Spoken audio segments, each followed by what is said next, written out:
Les incoterms sont organisés en 3 catégories.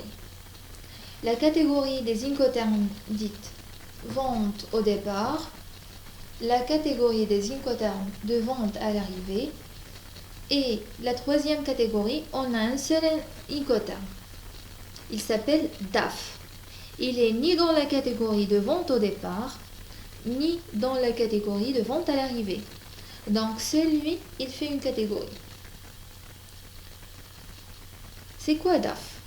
DAF, c'est Delivered at Frontiers, c'est-à-dire livré aux frontières. C'est un incoterm exclusivement routier. Ça veut dire qu'il est utilisé que lorsque le transport principal est routier. Donc un incoterm DAF, ça veut dire quoi? Je vais vous donner un exemple. Par exemple, on a un client France. D'accord? Je vais vous dire qu'on a un DAF Le Havre. Et bien vous allez me dire, mais non, il y a la traversée, navire, comment ça se peut que c'est un routier? Et bien la réponse est que le camion, c'est lui qui va être transporté dans le navire et non pas la marchandise. La marchandise est dans le camion. Et le camion, c'est lui qui est transporté dans le navire. Donc, c'est un transport international routier. Ça veut dire quoi un DAF Le Havre? Ça veut dire que le transfert des frais et des risques se termine chez le fournisseur et commence chez le client.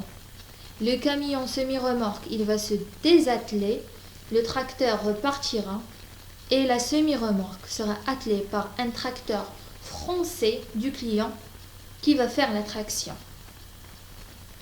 D'accord? Alors, ce que j'étais en train de dire là, c'est la version octobre 2010.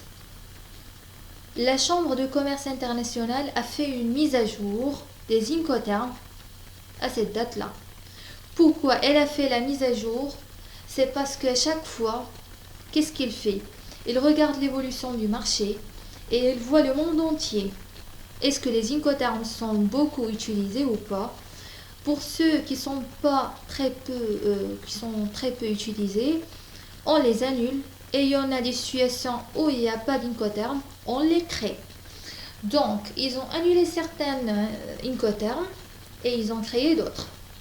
Donc là, c'était quelle version? C'était la version d'octobre 2010. Et pourquoi je vous ai montré l'ancienne version? Bon, c'est simple.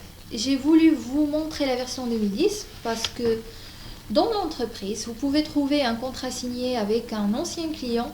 Il se peut qu'il veut rester avec cet incoterm parce que les incoterms n'ont aucune valeur juridique.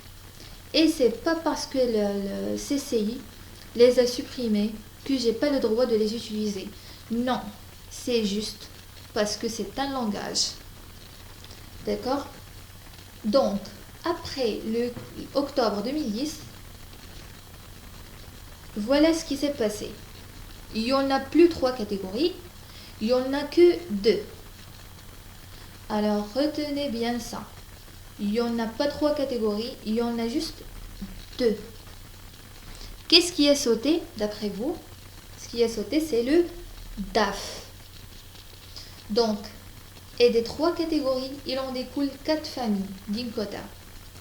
La famille E, la famille F, la famille C et la famille D.